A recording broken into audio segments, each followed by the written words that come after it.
காதலர் தினத்தின் வரலாறு.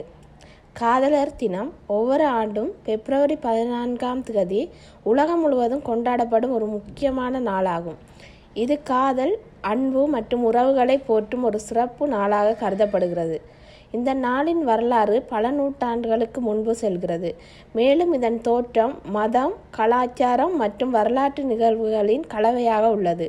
இந்த கட்டுரையில் காதலர் தினத்தின் முழுமையான வரலாறு, அதன் தோற்றம், பரிமாண வளர்ச்சி மற்றும் தமிழகத்தின் அதன் தாக்கம் ஆகியவற்றை விரிவாக பார்ப்போம். காதலர் தினத்தின் தோற்றம் கிறிஸ்துவுக்கு பின் 3ஆம் நூற்றாண்டில் ரோமானிய பேரரசில் தொடங்குகிறது. இந்த நாள் புனித வேலண்டைன் என்பவருடன் தொடர்புடையது. புனித வேலண்டைன் என்பவர் ஒரு கிறிஸ்தவ புரோகிதர் ஆவார். மேலும் அவரது வாழ்க்கை மற்றும் செயற்பாடுகள் பற்றி பல கதைகள் இன்றும் பிரபல்யமாக உள்ளது. புனித வேலண்டைன் வாழ்க்கை பற்றிய மிக பிரபல்யமான கதை ரோமானிய பேரரசர் இன்டம்கிளஸ்டின் ஆட்சி காலத்தில் நிகழ்ந்ததாக கூறப்படுகிறது. அந்த காலத்தில் பேரரசர் கிளேடியஸ் திருமணமாகாத இளைஞர்கள் சிறந்த போர் வீரர்களாக இருப்பார்கள் என்று நம்பினார். இதன் காரணமாக இளைஞர்கள் திருமணம் செய்து கொள்வதை அவர் தடை செய்தார். ஆனால் வேலண்டைன் இந்த உத்தரவை மீறி காதலர்களுக்கு இரகசிய திருமணம் செய்து வைத்தார். இதனால் அவர் கைது செய்யப்பட்டு பிப்ரவரி 14 கிறிஸ்துவுக்கு பின் 269 அன்று தூக்கிலிடப்பட்டார். இந்த நிகழ்வு காதலர் தினத்தின் தோற்றத்திற்கு முக்கியமாக காரணமாக கருதப்படுகிறது. மற்றொரு கதையில் வேலண்டைன் சிறையில் இருந்தபோது சிறை காவலாளரின் மகளுக்கு அவர் காதல் கடிதம் எழுதியதாக கூறப்படுகிறது. இந்த கடிதத்தின் முடிவில் "உனது வேலண்டைனிடமிருந்து" என்று அவர் கையெழுத்திட்டதாக கூறப்படுகிறது. இந்த வாசகம் இன்றும் காதலர் தின அட்டைகளில் பயன்படுத்தப்படும் ஒரு பிரபல்ய வாசகமாக மாறியது. காதலர் தினம் முதலில் ஒரு மத நிகழ்வாக தொடங்கியது. ஆனால் காலப்போக்கில் இது ஒரு மத சார்பற்ற கலாச்சாரம் மற்றும் வாணிக ரீதியான கொண்டாட்டமாக மாறியது. இதற்கு முக்கியமான காரணங்கள் பல நிகழ்வுகள் உள்ளன. மத்திய காலத்தில் காதலர் தினம் காதல் மற்றும் காதலர்களுடன் தொடர்புடையதாக மாறியது. இங்கிலாந்து மற்றும் பிரான்சில் பிப்ரவரி 14 பறவைகள் தங்கள் இணைகளை தேர்ந்தெடுக்கும் காலமாக கருதப்பட்டது. இந்த நம்பிக்கை காதல் உணர்வுகளை வெளிப்படுத்துவதற்கு இந்த நாளை மிகவும் பொருத்தமானதாக மாற்றியது. இதனால் மக்கள் காதல் கவிதைகள், கடிதங்கள் மற்றும் பரிசு பொருட்களை பரிமாறிக்கொள்ள தொடங்கினர். 14ஆம் நூற்றாண்டில் ஆங்கில கவிஞர் ஜெஃப்ரி சாஸ் தனது பார்லிங் ஆஃப் பவுல்ஸ் என்ற கவிதையில் காதலர் தினத்தை காதலுடன் தொடர்புபடுத்தி எழுதியதாக கருதப்படுகிறது.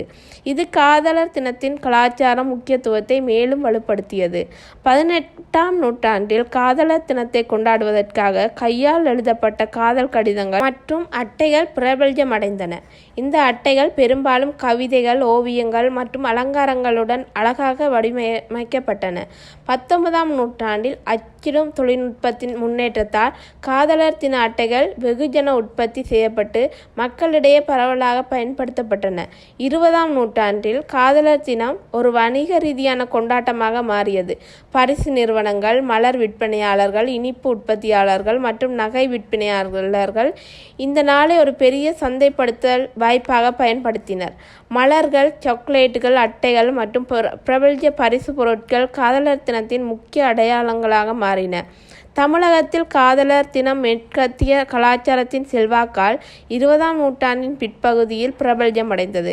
மேற்கத்திய நாடுகளைப் போலவே தமிழக இளைஞர்களும் இந்த நாளை காதலை வெளிப்படுத்துவதற்கு ஒரு சிறந்த நாளாக கொண்டாடத் தொடங்கினர். தமிழகத்தில் காதலர் தினம் கொண்டாடப்படும் விதம் மேற்கத்திய முறைகளையும் தமிழ் கலாச்சாரத்தின் தனித்துவமான அம்சங்களையும் இணைத்து தனித்துவமாக உள்ளது.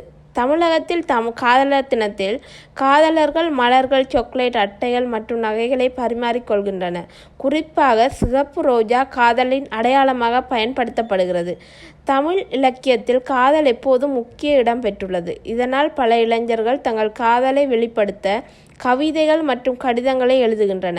தமிழ் கவிதைகளில் உணர்ச்சிமிக்க பணி காதலர் தினத்திற்கு மேலும் அழகு சேர்க்கிறது.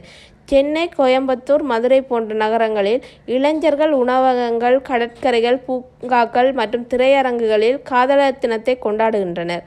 மால்கள் மற்றும் பொது இடங்களில் காதலர் தினத்திற்காக சிறப்பு நிகழ்ச்சிகள் மற்றும் தள்ளுபடிகள் வழங்கப்படுகின்றன. தமிழ் திரைப்படங்கள் காதலர் தினத்தின் பிரபல்யத்தை மேலும் அதிகரித்துள்ளன. காதல் கதைகள் மற்றும் காதலர் தினத்தை மையமாக கொண்ட பாடல்கள் இளைஞர்களிடையே இந்த நாளை மிகவும் பிரபல்யமாக்கியுள்ளது. தமிழகத்தில் காதலர் தினம் சில கலாச்சாரம் மற்றும் மத அமைப்புகளால் எதிர்க்கப்பட்டு வருகிறது. இந்த நாள் மேற்கத்திய கலாச்சாரத்தின் செல்வாக்காக கருதப்படுவதால் சிலர் இதை தமிழ் பண்பாட்டிற்கு எதிரானதாக கருதுகின்றனர். இருப்பினும் இளைஞர்களுக்கிடையே இந்த நாளில் பிரபல்யம் தொடர்ந்து அதிகரித்து வருகிறது. பல நாடுகளில் காதலர் தினம் வெவ்வேறு விதங்களாக கொண்டாடப்படுகின்றது. உதாரணம், ஜப்பானில் பெண்கள் ஆண்களுக்கு சாக்லேட்டை பரிசளிக்கின்றனர். ஒரு மாதத்திற்கு பிறகு மார்ச் 14 வெள்ளை நாள் கொண்டாடப்படுகிறது. அப்போது ஆண்கள் பெண்களுக்கு பரிசுகளை வழங்குகின்றனர். தென்கொரியாவில் காதலர் தினத்துடன் தொடர்புடைய மற்றொரு நாளான கருப்பு நாள் ஏப்ரல் 14 கொண்டாடப்படுகிறது. இதில் தனியாக இருப்பவர்கள் ஒன்று கூடி உணவு அருந்துகின்றனர். இந்தியாவில் காதலர் தினம் இளைஞர்களுக்கிடையே மிகவும் பிரபல்யமானது. ஆனால் சில பகுதிகளில் இது எதிர்ப்பையும் சந்திக்கின்றது.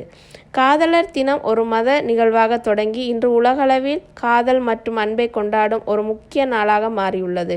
தமிழகத்தின் இந்த நாள் இளைஞர்களுக்கிடையே காதலை வெளிப்படுத்துவதற்கு ஒரு சிறப்பு வாய்ப்பாக உள்ளது. இதன் வரலாறு, கலாச்சாரம் மற்றும் வாணிக ரீதியான தாக்கங்கள் ஆகியவை இந்த நாளை இன்னும் சுவாரஸ்யமானதாக ஆக்குகின்றன. காதலர் தினம் மக்கள் தங்கள் அன்பை வெளிப்படுத்தவும் உறவுகளை வலுப்படுத்திக் கொள்ளவும் ஒரு அழகான வாய்ப்பை வழங்குகின்றது. நன்றி.